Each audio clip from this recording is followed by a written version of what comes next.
ही शाई पुसते असा अनेक जण दावा करतात, पण ही शाई बनते कुठे आणि तिचा इतिहास काय आहे?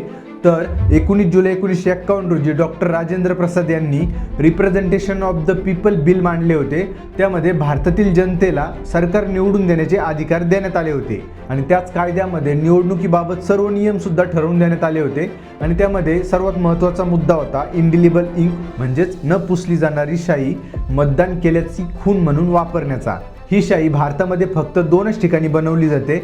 पहिलं म्हणजे हैदराबादमधील रायडू लॅबोरेटरीज आणि दुसरं म्हैसूरमधील म्हैसूर पेंट्स आणि वॉर्निश लिमिटेड या कंपनीमध्ये. आणि ही शाई फक्त भारतामध्येच नाही तर जगातील 90 देशांमध्ये निवडणुकांवेळी वापरली जाते, ज्यात Canada, south Africa, Malaysia, Nepal असे वेगवेगळे देश आहेत. पण जी शाई या देशांना एक्सपोर्ट केली जाते ती शाई हैदराबादमध्ये बनवली जाते आणि भारतामध्ये जी निवडणुकांवेळी शाई वापरली जाते ती कर्नाटक गव्हर्नमेंटच्या अंडर असलेली म्हैसूर पेंट्स आणि वॉर्निश लिमिटेड कंपनी बनवते. व गेल्या 2019च्या लोकसभा निवडणुकावेळी भारत सरकारने या कंपनीकडून तब्बल 55 करोड रुपयाची शाई विकत घेतली होती व एका बॉटलमध्ये 700 मतदार अशा 26 लाख बॉटल्स त्यावेळी लागल्या होत्या. आता ही शाई वर्क कशी करते, म्हणजे आपली नॉर्मल शाई आणि या शाईमध्ये फरक काय असतो ज्यामुळे ती पुसली जाऊ शकत नाही? तर या शाईत सिल्वर नायट्रेट हे केमिकल 20% पर्यंत असते, ज्यामुळे जेव्हा ही शाई तुमच्या बोटावर लावली जाते तेव्हा शरीरातील मिठासोबत एक केमिकल रिॲक्शन होते व ती शाई सिल्वर क्लोराईडमध्ये कन्वर्ट होते,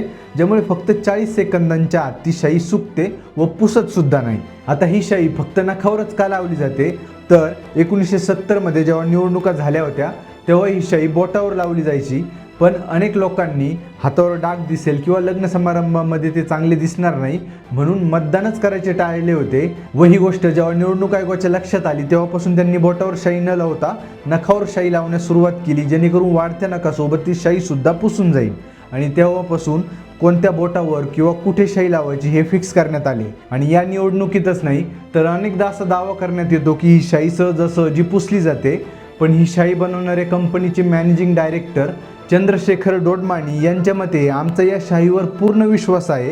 ही शाई सहजासहजी नेल पॉलिश रिमूव्हर किंवा इतर केमिकल वापरून पूर्णपणे पुसली जाऊ शकत नाही. आणि आम्ही या शाईमध्ये वापरल्या जाणाऱ्या केमिकलचा फॉर्म्युला CSIR आणि इलेक्शन कमिशनकडून घेतो, त्यामुळे गडबड होण्याचा काही प्रश्नच येत नाही. पण अनेक लोकांनी थिनर किंवा साधे सॅनिटायझर वापरून ही शाई पुसून दाखवली आणि त्यात ही शाई आधी बॉटलमध्ये यायची आणि आता ही मार्करच्या स्वरूपात आल्यामुळे सुद्धा अनेकांच्या मनात संशय निर्माण होत आहे.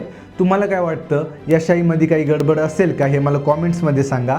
माहिती आवडली असेल तर लाईक, शेअर, सबस्क्राईब करा. मला इंस्टाग्रामवर फॉलोसुद्धा नक्की करा. चला भेटूयात पुढील व्हिडिओमध्ये. धन्यवाद.